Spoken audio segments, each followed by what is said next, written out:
प्रभु यीशु के प्रेमपूर्ण नाम में आप सबों को जय मसीह की।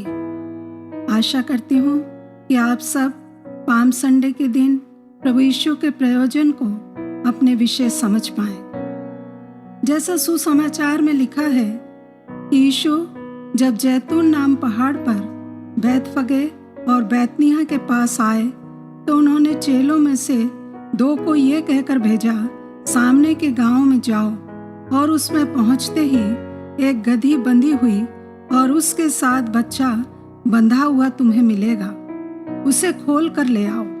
यदि कोई पूछे तो कह देना कि प्रभु को उनका प्रयोजन है। और फिर आगे पढ़ते हैं कि यीशु मसीह ने गधी के बच्चे पर बैठकर यरूशलेम में प्रवेश किया और लोग जय जयकार करते हुए अपने कपड़े और खजूर की डालियां उनके मार्ग में बिछा रहे हैं, होशन्ना के नारे लगा रहे हैं और आनंदित हो रहे हैं, क्योंकि वे यीशु मसीह को संसार के राजा के रूप में देख रहे थे। यीशु के विषय भविष्यवाणी जो उनके पैदा होने से 500 साल पहले ही हो चुकी थी, जो जकरिया की पुस्तक 9वें अध्याय के 9वें और 10वें वचन में है। हे सिय्योन, बहुत ही मगन हो, हे यरूशलेम, जय जयकार कर, क्योंकि तेरा राजा तेरे पास आएगा। वह धर्मी और उद्धार पाया हुआ है, वह दीन है और गधे पर वरन गधी के बच्चे पर चढ़ा हुआ आएगा। वह जाति जाति से शांति की बातें कहेगा। वह समुद्र से समुद्र तक और महानद से पृथ्वी के दूर दूर के देशों तक प्रभुता करेगा। यरूशलेम में यीशु के विजय प्रवेश के दिन यह भविष्यवाणी पूरी हुई। यीशु का गधे पर बैठना यह संकेत दे रहा था कि वो यरूशलेम में शांति को चाहते हैं और शांति के राजा के रूप में प्रवेश कर रहे हैं, ना कि युद्ध में जीते हुए राजा के समान जो घोड़े पर सवार होकर आता है।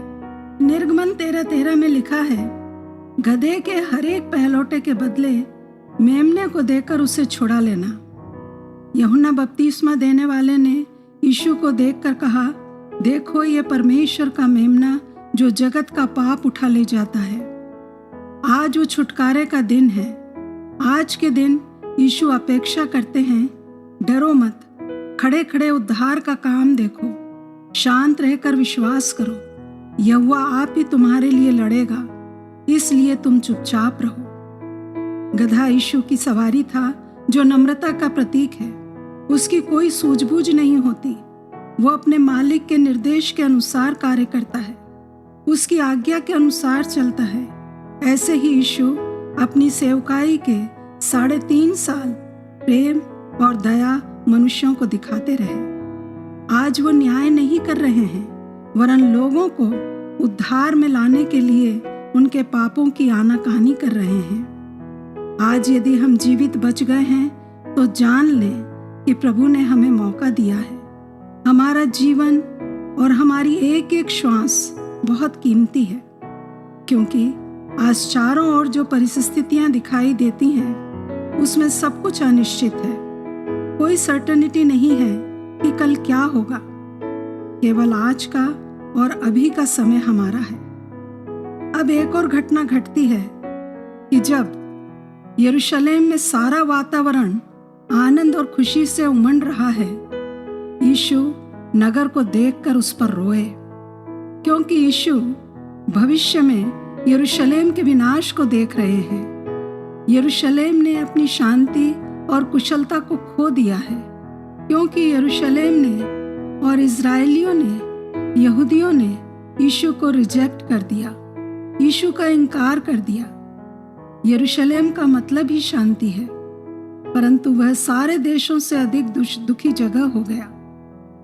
आज यीशु हमारी दशा को देखकर भी रो रहे हैं, दुखी हैं। जो शांति यीशु हमें देना चाहते हैं, जब हम कष्ट उठाते हैं, प्रभु रोते हैं। यीशु भीड़ के मोटिव को, उनके स्वार्थ, उनके अविश्वासी मनों को देख रहे हैं। वो जानते हैं कि जो लोग आज उनके कदमों में कपड़े बिछा रहे हैं, होशन्ना के नारे लगा रहे हैं, वही कुछ दिन बाद कहेंगे, उसे क्रूस पर चढ़ा, उसे क्रूस पर चढ़ा।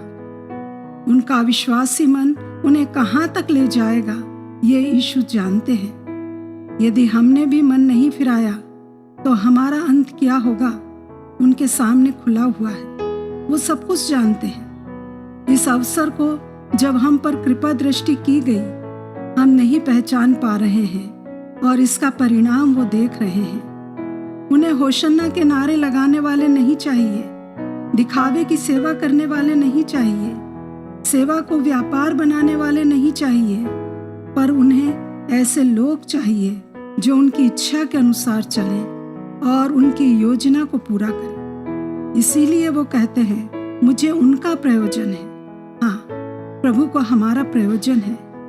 जैसा वो अपने लोगों से प्यार करते हैं, दूसरों से भी वैसा ही प्यार करते हैं। तो आइए हम खोए हुओं को जो प्रभु से दूर हैं प्रभु के पास लाएं, ताकि जब यीशु स्वर्ग से हमें लेने आए तो असंख्य लोग उन्हें ग्रहण कर चुके हों। जैसा दृश्य प्रकाशित वाक्य 7 उसके 9वें और 10वें वचन में देखते हैं। इसके बाद मैंने दृष्टि की और देखो, हर एक जाति और कुल और लोग और भाषा में से एक ऐसी भीड़ जिसे कोई गिन नहीं सकता था, श्वेत वस्त्र पहने और अपने हाथों में खजूर की डालियां लिए हुए सिंहासन के सामने और मेमने के सामने खड़ी हैं और बड़े शब्द से पुकार कर कहती है, उद्धार के लिए हमारे परमेश्वर का जो सिंहासन पर बैठा है और मेमने का जय जयकार हो। इस पाम संडे पर प्रभु की आशीष हम सबों पर हो कि हम भी उस दिन उस भीड़ में शामिल हों। यीशु मसीह के नाम से हम इस प्रार्थना को मांगते हैं।